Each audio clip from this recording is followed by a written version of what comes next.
This home style aloo tikki chaat is my go-to potato chaat recipe.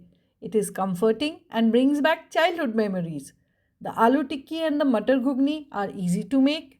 The best part? You'll be able to enjoy this heavenly chaat in any season. You want easy, tried and tested recipes? Then do subscribe to my channel. Hello and welcome to my kitchen. This is dehydrated white peas or white matar. Soak 3/4 cups overnight and boil with a bit of salt and haldi powder, turmeric. Heat 2 tablespoons of mustard oil till smoking hot and then temper it with half a teaspoon of cumin seeds, jeera, a pinch of hing, Asafoetida, and about 2 tablespoons of finely chopped onion. Add a bit of salt and cook till the onions turn light brown in color. Add in green chilies according to your taste. Dhaniya powder 1 teaspoon, that's coriander powder. Then cumin powder, jeera half a teaspoon, chaat masala powder 3/4 teaspoon, Kashmiri red chili powder for color 1/3 teaspoon, and a teaspoon of ginger and green chili paste. Add 1/4 cup of water, mix well and cook till the oil separates. There's something wrong with my camera and sorry about that. I just added in the boiled matar to the cooked masala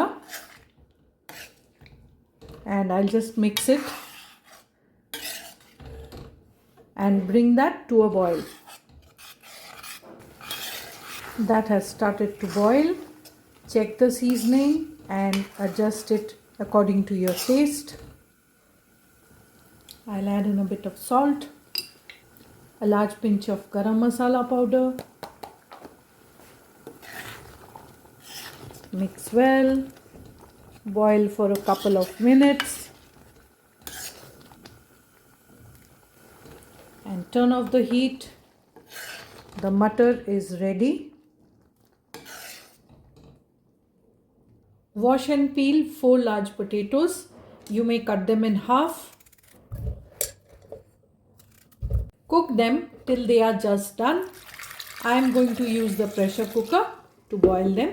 The potatoes are cooked. Take them out and let them cool down.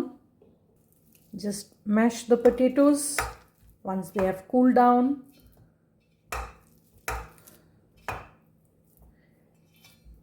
Keep them slightly chunky.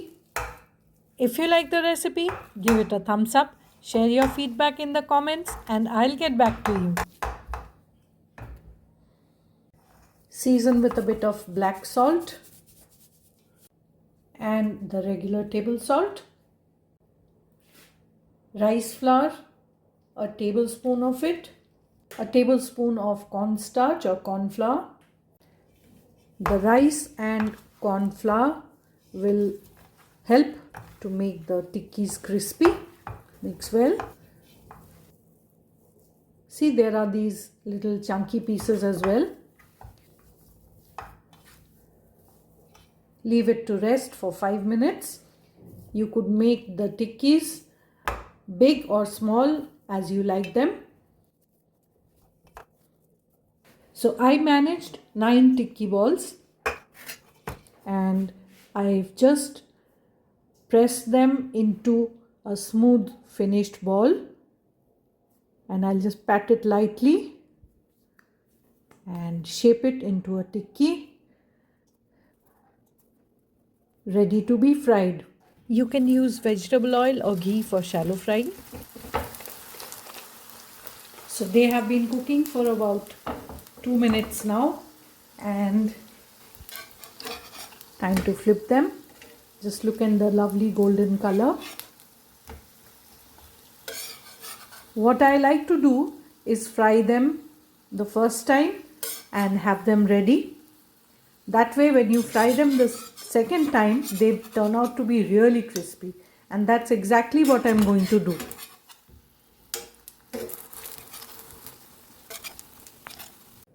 Let's fry them a second time.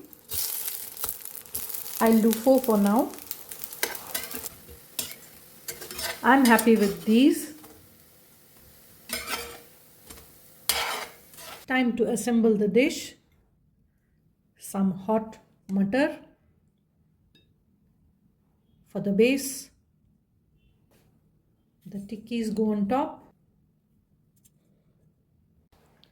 Some beaten curd or yogurt.